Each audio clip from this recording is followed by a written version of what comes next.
اگر کوئی توہین رسالت کرنے والا شخص اعلانیہ توبہ کر لے تو اس کے ساتھ کیا کرنا چاہیے؟ جو کچھ کر رہے ہیں آپ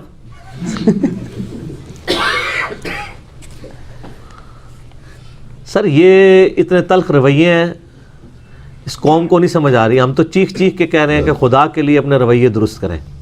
میرا یوٹیوب کے اوپر ایک کلپ ہے گستاخ رسول کی سزا اور امام ابن تیمیہ. یہ الصارم المسلول علی شاتم رسول لکھ کے جو ابن تیمیہ نے اس قوم کی خدمت کی ہے نا انورٹڈ کامز میں، یہ نسلیں ہماری بھگتیں گی. حتیٰ کہ اس نے یہ کہا ہے کہ اگر کوئی کہے گا نبی علیہ السلام کی چادر میلی تھی، اس سے نہیں پوچھا جائے گا کہ اس کا مطلب کیا ہے کہنے کا.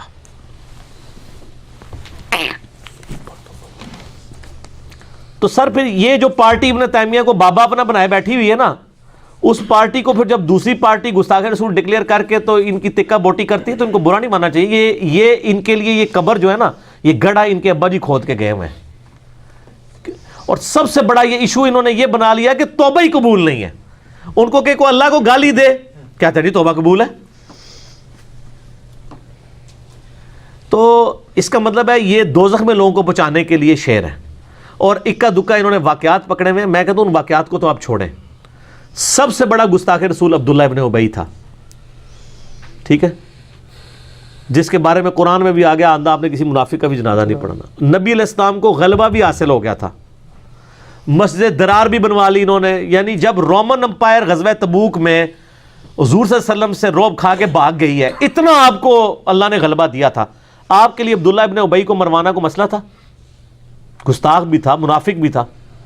احترام کیا اس کے ظاہری کلمے کا، کیونکہ سامنے آگے مکر جاتا تھا، پیچھے کرتا سامنے مکر. اور یہاں جو لوگ سامنے کیے بھی نہیں ہوتے، پھر بھی جب آپ ان کو کہتے ہیں لو جی پھر بھی توبہ کرنا ہے، تو کہتے ہیں نہیں توبہ قبول. فرق دیکھ لیں. عبداللہ ابن ابی کا حضور نے جنازہ پڑھایا، اپنا لعاب دان بخاری مسلم میں آتا ہے، اس کے منہ میں ٹپکایا، اپنا کرتا مبارک کفن کے طور پہ دیا. لیکن یہاں پہ آپ دیکھ لیں کہ بڑے تلخ رویے ہیں. میرا اس پہ ایک ہی کلپ ہے امام ابن تیمیہ کے حوالے سے اور گستاخ رسول کی سزا. بھئی گستاخ رسول ہو، گستاخ صحابہ ہو، گستاخ اہل بیت ہو، اللہ کا گستاخ ہو، جو بھی شخص انجانے میں گستاخی کر بیٹھتا ہے اور وہ بھی یہ گستاخی وہ جس کو آپ گستاخی سمجھ رہے ہیں. سر ہمارے نزدیک تو آپ کے جو 50 کیسز ہیں ان میں سے 49 کیسز میں گستاخی نہیں ہوئی ہوتی ہے. آپ اس ملک میں رہ رہے ہیں کہ جس ملک میں اگر آپ یہ کہہ دینا کہ نبی علیہ السلام بشر تھے، نور نہیں تھے، تو آپ گستاخ رسول ہیں. تو اس ملک کے اندر کیا آپ لوگوں کو اجازت دیں گے کہ وہ یعنی لوگوں کے عشق اور گستاخی کا ڈیسیژن اپنے ہاتھ میں لیں؟ تو پھر دیکھ لیں جو کچھ ہو رہا ہے امت کے ساتھ. تو یہ پھر لیکن جرت تو کسی کی نہیں نا بولنے کی. جب اپنے آگے آتی پھر ان کو پتہ چلتا ہے کہ ہاں یہ کیا ہو گیا. تو یہ جناب توبہ موت کے غرغرے سے پہلے پہلے قبول ہے. جامعہ ترمذی میں حدیث ہے موت کے غرغرے سے پہلے پہلے توبہ قبول ہے.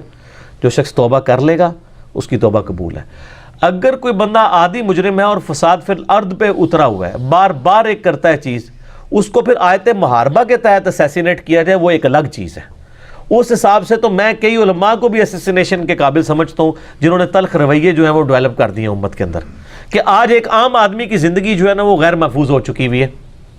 لوگ ڈرتے ہیں یار کہیں ذرا سی کو بات نکل جاتی ہے یار، یہ لوگ اس طرح چیلوں کاؤں کی طرح بیٹھے ہوتے ہیں اور پکڑ کے جناب فوراً کلپ بنا کے ریکارڈ کراتے ہیں. پچھلے دنوں جو کچھ انہوں نے پرائم منسٹر کے ساتھ کیا ہے، حضرت عیسیٰ علیہ السلام کے بارے میں ایک سٹیٹمنٹ دی ہے تو جناب دڑ دڑ دڑ کلپ بننے شروع ہو گئے. جی حضرت عیسیٰ علیہ السلام کی توہین کر دی. وہ عیسیٰ علیہ السلام کی کہاں انہوں نے توہین کی ہے؟ اگر کوئی کہتا ہے کہ حضرت عیسیٰ علیہ السلام کے لاتے زندگی اتنی ڈیٹیل کے ساتھ ہمیں تاریخ میں نہیں ملتے، تو اس میں عیسیٰ علیہ السلام کی کون سی توہین ہوگی ہے؟ ان کو تو کوئی نہیں برا کہا. تو میں نے پھر میں نے جو انجینئرنگ کی ہے نا، کہ کل تک تو آپ عیسائیوں کو بڑے مزے لے کے یہ ٹکٹ میں مزے کراتے تھے کہ دیکھو تمہارا نبی آئیڈیل نہیں ہو سکتا، تو اس نے تو شادی نہیں کی تھی، تو حضرت عیسیٰ کیسے آئیڈیل ہو سکتے ہیں؟ ہمارے نبی آئیڈیل ہیں کیونکہ آدھا دین تو آئلی زندگی ہے. اس وقت آپ کے مولویوں کو یہ نہیں آتی تھی کہ حضرت عیسیٰ کی توہین کر رہے ہیں، تو پرائم منسٹر نے تو یہ بات بھی نہیں تھی کی. تو میرا اس پہ کلپ آیا ہوا ہے، وہ ماشاءاللہ ملینز آف پیپل تک پہنچا ہے. عمران خان صاحب پر فتویٰ لگانے والے علماء کو جواب. اور میں یہ اپنے نجی محفلوں میں لوگوں کو یہ بات کرتا ہوں کہ اس دن سے ڈر جائیں کہ یہ ملک سیکولر ہو جائے. جو ہمارے یہ تلخ رویے ہیں نا، اس کا اینڈ رزلٹ یہ نکلنا ہے کہ اگر ہماری جیسی 2-4 آوازیں اور نہ اٹھی، ان کو پذیرائی نہ ملی، مولویوں کو تو لوگوں نے ویسی طلاقیں دے دی، یہ سیکولر ہو جائیں گے لوگ. ہم پھر بھی اس ایشو کو ڈائلیوٹ کر رہے ہیں, کم از کم ایک برج کا کام کر رہے ہیں کہ مولوی کو اور دین کو الگ کرو. دین الگ چیز ہے, مولوی الگ چیز ہے. جیسے اسلامی حکومت الگ چیز ہے, مسلمان حکومت الگ چیز ہے. اسلامی حکومت خلافت راشدہ پہ ختم, بعد میں ملوکیت ہی ہے, جس کو ڈاکٹر اقبال نے عرب امپیریلزم کہا ہے. ٹھیک ہے نا, اس کی بنیاد کے اوپر کوئی اسلام کو نہ سمجھے. اسلام کو سمجھنا ہے تو خلفائے راشدین کو دیکھ کے سمجھے. ٹھیک ہو گیا نا جی.